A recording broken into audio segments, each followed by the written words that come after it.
your forecast first. Sponsored by Matex Heating, Cooling, and Well, it's Friday, so you know what it is. It's time for me to take the weather on the road. And that's what we're going to do here tonight on this Friday evening where, well, I'm not having to wear as many layers of clothes as I've had in the last few Fridays where it's been a lot colder. Tonight, though, the clouds are here and a little bit of rain. Let's show you the satellite and radar picture that we've got right now as light rain showers start to move across the area. We'll have a little bit of that as we go throughout the course of this evening, but we're not expecting anything major. And hey, it's no snow. It's all rain. It's 43. We're well above that freezing mark, so we're not really worried about that. It is a little breezy, though. Winds around 10 to 15 miles per hour as we go throughout tonight. Be on the lookout as temperatures are going to be into the mid-30s. And that rain is going to begin to move in. We've got more live weather on the road. We'll show you exactly where we're at when we come back. WCIA 3 News starts right now. Now on WCIA 3 News. A man disappeared in December while his family believes he's in danger. Plus, the county jail is in need of repairs. How much tax money it needs from you to make it happen. And a city is cracking down on illegal street parking. How much you'll be ticketed if you break the rules. You're watching your local news leader. This is WCIA 3 News at 5. I just can't figure out what happened to him. Just gone. This family is searching for answers after their loved one disappeared last year. Good evening, I'm Paul Cicchini. Richard Truitt was reported missing in December.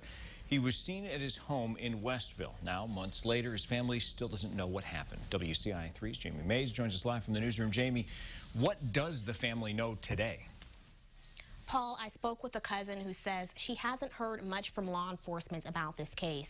She's hoping anyone with information will come forward. Richard Truitt was last seen 2 days after Christmas. His cousin says he was leaving the home for business. He planned to meet up with someone about a rental property. He got into a car with a woman and he hasn't been seen since. Loved ones are hoping to figure out where he is now.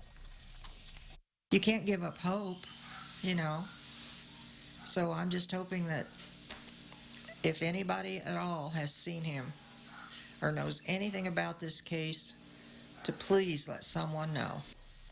His phone was turned off, so they weren't able to call him. His family says it's unusual for him to do something like this. I reached out to the Vermilion County Sheriff's Office several times for updates on this case, but I haven't heard back just yet.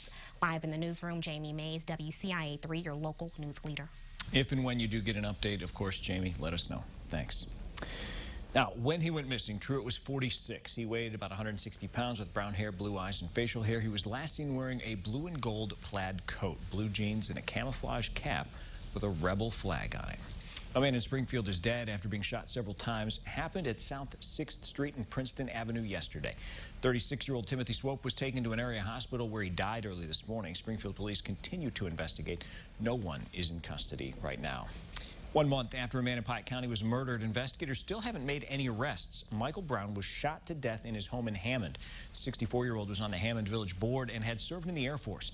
Neighbors we spoke to say the impact of his loss will be felt for a long time. It just doesn't happen here, you know, and it's so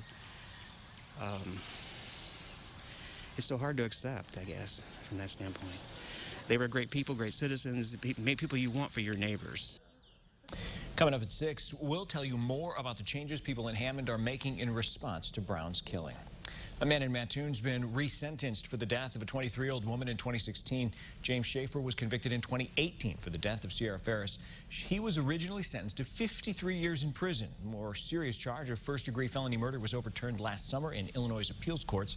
Today, he was sentenced to 20 years for murder and 7 years for possession of a gun. Here's an update now. A former youth minister pleaded not guilty to grooming charges today. Zachary Crowley was a student minister at Taylorville Christian Church and the assistant football coach at Taylorville High School. He's accused of sexual misconduct. Court records show he demanded a trial by jury. He's now expected back in court in April. Champaign County Sheriff's deputies are investigating a robbery in Thomasboro. Happened around 5:30 this morning near the corner of Main and Commercial Streets.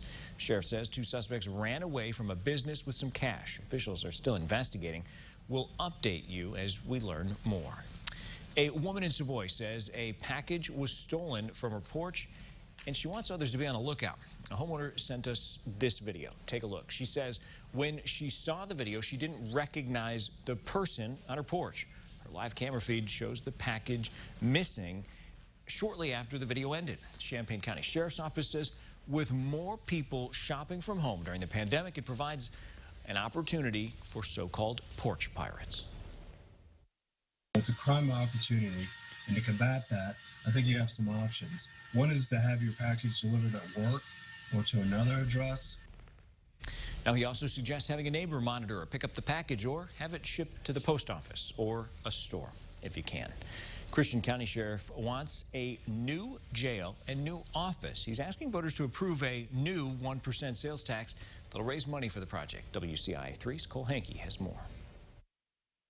The Christian County Jail is packed. The facility, which was originally designed to only hold about 20 inmates, now routinely holds over 60. Sheriff Bruce Kettlecamp has been trying for years to get the funding to build a new jail and a new sheriff's office, but he hasn't been able to do so. So now he's turning to the voters for help. Voters in Christian County will decide if a 1% retail tax goes through. Kettlecamp is calling it a public safety tax because the money from it would go towards issues of public safety. The first project, though, would be a new jail and a new sheriff's office. Completely full, busting at the seams. But we still have the same infrastructure for this building, the same plumbing system, the same heating system, the same water heater system that was built to house 18 to 20 people. Early voting in Christian County started this week, and the polls will be open until April 6th in the county. Reporting in Taylorville, I'm Cole Hankey, WCIA.